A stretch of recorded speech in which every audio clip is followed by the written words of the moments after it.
चलिए बात करते हैं सिंटेक्स से संबंधित कुछ और प्रॉब्लम के बारे में। ये सन 2013 का प्रॉब्लम है जो ईपी बोर्ड के एग्जाम में अक्सर पूछा करता है।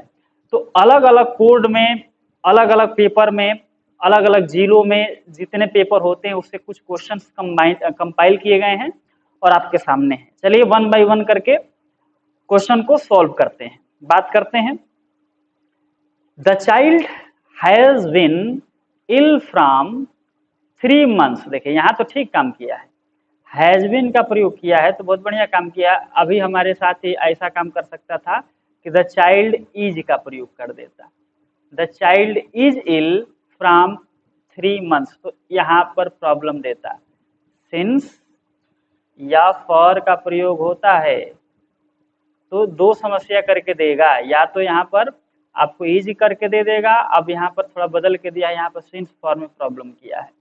तो the child has been ill यहाँ तक ठीक है, और 3 months पीरियड ऑफ टाइम को बताता है, तो फिर आप इसके लिए फॉर का प्रयोग कीजिए, ठीक ना। फॉर 3 months, सिंस का प्रयोग यहाँ गलत होगा और फ्रॉम भी गलत होगा। चलिए नेक्स्ट क्वेश्चन की तरफ। He comes from a Nobel family. He comes वह आते हैं, फ्रॉम अ नोबल फैमिली एक जो है श्रेष्ठ परिवार से आते हैं। तो श्रेष्ठ परिवार से आते हैं ना, तो फ्रॉम का प्रयोग नहीं किया जाता है, इसकी जगह पे आप ऑफ का प्रयोग कीजिए, ठीक है।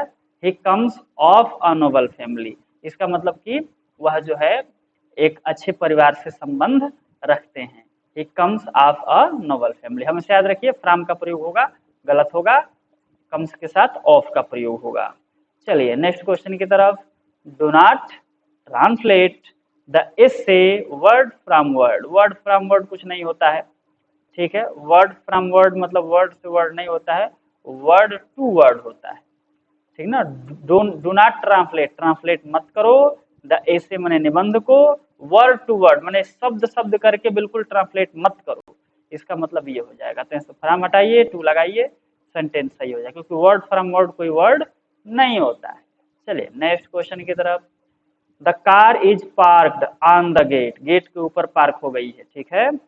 On the gate, on the gate माने गेट है और गेट के ऊपर पार्क हो गई है, जो कि गलत होगा, ठीक ना। The car is parked on the gate नहीं, एट द गेट, यहाँ पर एट लगाइए। एट द गेट मतलब उसके आसपास पार्क हुई है, ऑन द गेट करेंगे तो गेट के ऊपर पार्क हो जाएगी, तो यहाँ से ऑन हटाइए, एट लगाइए। चलिए नेक्स्ट क्वेश्चन की तरफ चलते हैं। ही रिजेंबल्स विद माई ब्रदर। वह मेरे भाई की तरह लगता है, तो वह मेरे भाई की तरह लगता है, तो रिजेंबल जो है ये कोई भी प्रीपोजिशन नहीं देता है। ही रिजेंबल्स माई ब्रदर, विथ हटाइए यहाँ से, सेंटेंस हो जाएगा करेक्ट, वह मेरे भाई की तरह लगता है, हो गया। Never I have seen such a movie. मैंने कभी ऐसी मूवी नहीं देखी थी, देखी है, हैव का प्रयोग किया है। I have seen such a movie, never I have seen such a movie, मैंने ऐसी मूवी कभी नहीं देखी है। तो ये नेवर जो है शुरू में क्या कर रहे हैं, इनको जो है यहाँ पर लेकर आइए, जहाँ नोट लगता है ना वही जगह जो है नेवर की भी होती है।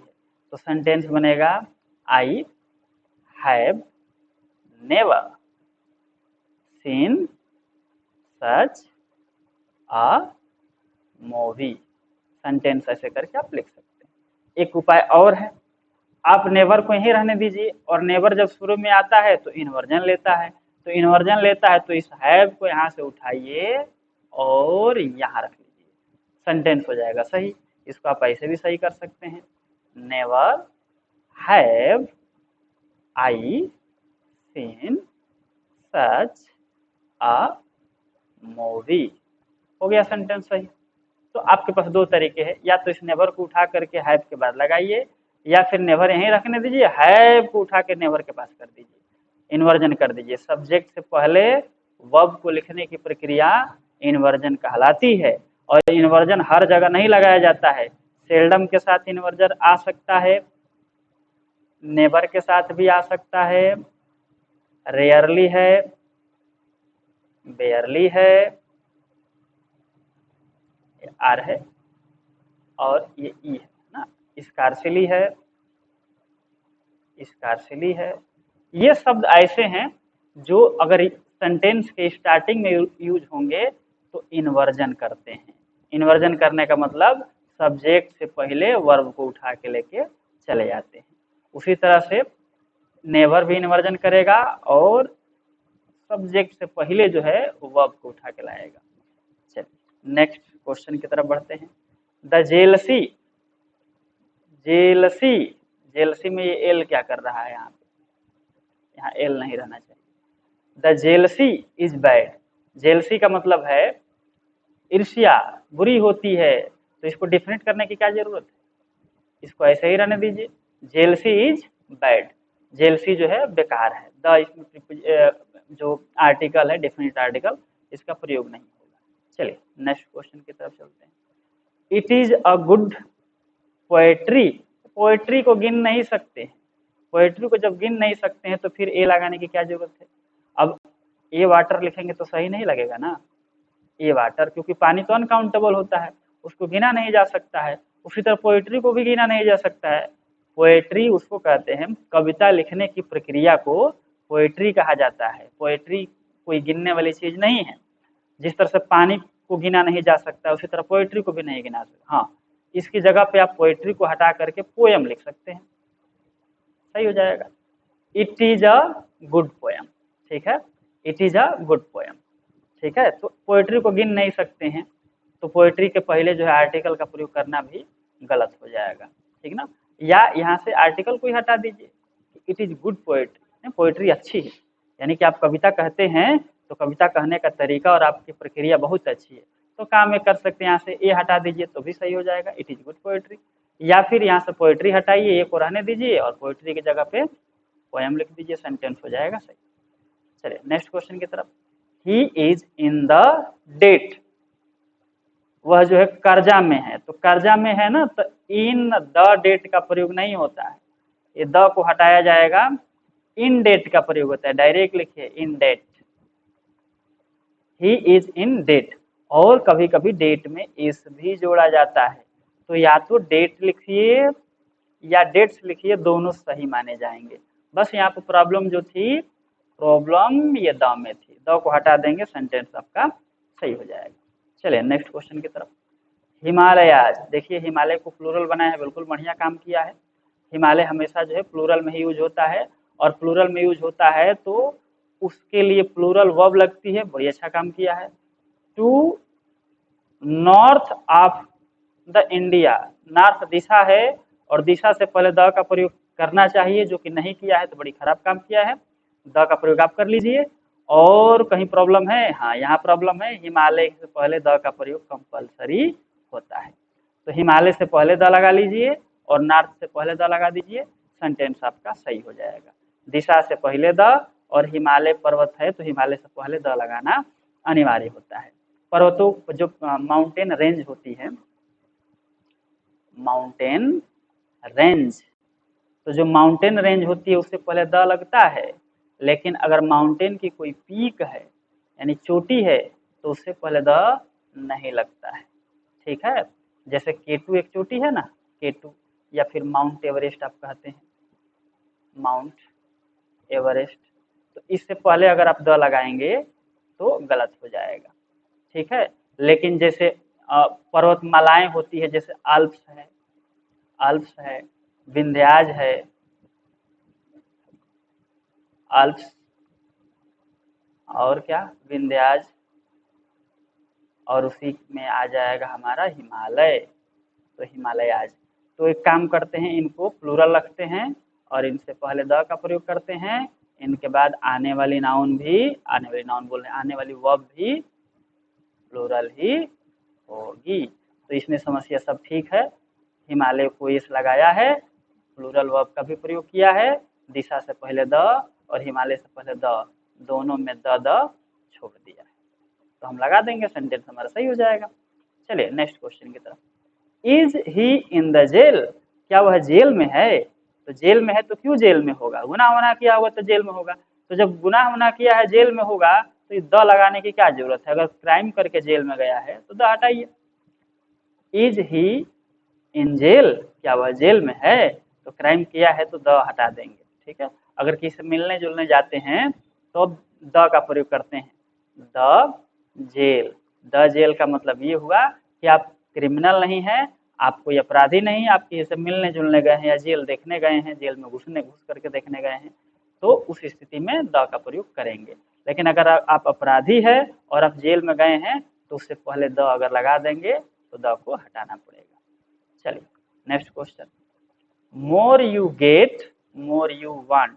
जितना तुम गेट करते हो, प्राप्त करते हो, उतना ही तुम चाहते हो, संतोष नहीं होता है। तो ऐसी स्थिति में आप जब भी इधर कंपैरेटिव डिग्री का प्रयोग किया जाता है, मोर मोर का यूज कर रहा है, तो उससे पहले आपको द का प्रयोग करना पड़ेगा, ठीक है ना, द का प्रयोग करना पड़ेगा, ठीक है।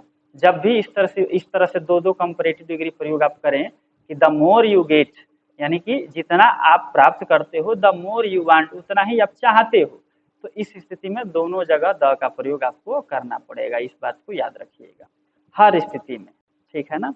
आगे देखिए, जैसे देखिए एक और उदाहरण आपको बता देते हैं। ऐसे देता है हायर, HIGHER, हाइदर, युगो युगो कामा कूलर, यू फील, ठीक है ना। तो जितना ऊपर जाते हो उतना ही आप ठंडा महसूस करते हो। ऐसी स्थिति में भी इधर द लगाइए और इधर द लगाइए। तो जब भी कंपैरेटिव डिग्री की ऐसी स्थिति आती है, ये देखो देयर हो गया, इसको द कर लीजिएगा, तो इधर द, उसी तरह से the higher you go the cooler you feel, जितना आप ऊपर जाते हो उतना आपको ठंडा महसूस होता है। चलिए नेक्स्ट स्लाइड की तरफ चलते हैं। The general as well as the soldiers are running away. देखिए एज वेल, ये क्या लिख रहे हैं, एज वेल एज और एंड दोनों एक ही होता है, दोनों का अर्थ एक ही होता है। यहाँ पर भी आपका सब्जेक्ट आ सकता है और यहाँ पर सब्जेक्ट आ सकता है, ठीक है। तो सब्जेक्ट यहाँ पर है, सब्जेक्ट यहाँ पर है, बीच में एज वेल एज लगा होगा। उसी तरह एंड के साथ भी होता है, सब्जेक्ट इधर लगा रहेगा और एक सब्जेक्ट इधर भी लगा रहेगा। तो ये सिंगुलर हो, चाहे ये भी सिंगुलर हो, चाहे ये प्लूरल हो, चाहे ये प्लूरल हो, चाहे एक सिंगुलर हो एक प्लूरल हो, कोई भी स्थिति हो, अगर एंड से जुड़ा हुआ है तो दो सब्जेक्ट जुड़ करके प्लूरल हो जाता है। तो इसके बाद जो है प्लूरल हेल्पिंग वर्ब का प्रयोग होता है। लेकिन एज वेल एज के साथ ऐसा नहीं होता है। एज वेल एज का अर्थ वही होता है जो एंड का होता है, लेकिन एज वेल एज में एज वेल एज से पहले देखा जाता है और जो सब्जेक्ट होता है उसी के हिसाब से हेल्पिंग वर्ब का प्रयोग किया जाता है। अब इस सेंटेंस में देखिए एज वेल एज का प्रयोग किया है, इससे पहले जो है सिंगुलर सब्जेक्ट है और इसके बाद जो है हमारा प्लूरल सब्जेक्ट है। तो जो ये आर का प्रयोग किया है, ये इसको देख के नहीं प्रयोग होगा बल्कि इस जनरल को देख के प्रयोग होगा। तो इसका मतलब इस आर को हटाइए और इसकी जगह पे इज लगाइए। अगर जनरल सिंगुलर है तो सिंगुलर वर्ब लगाइए।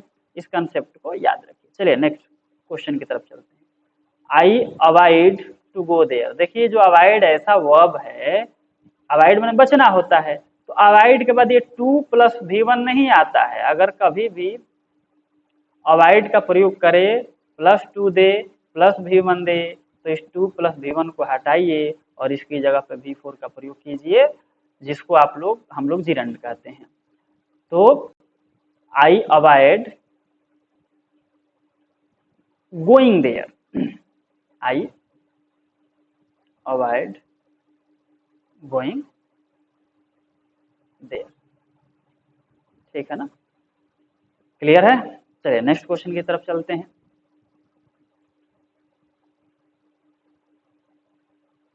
ये देखिए, my brother told me that the earth was round. हाँ, माई ब्रदर टोल्ड मी।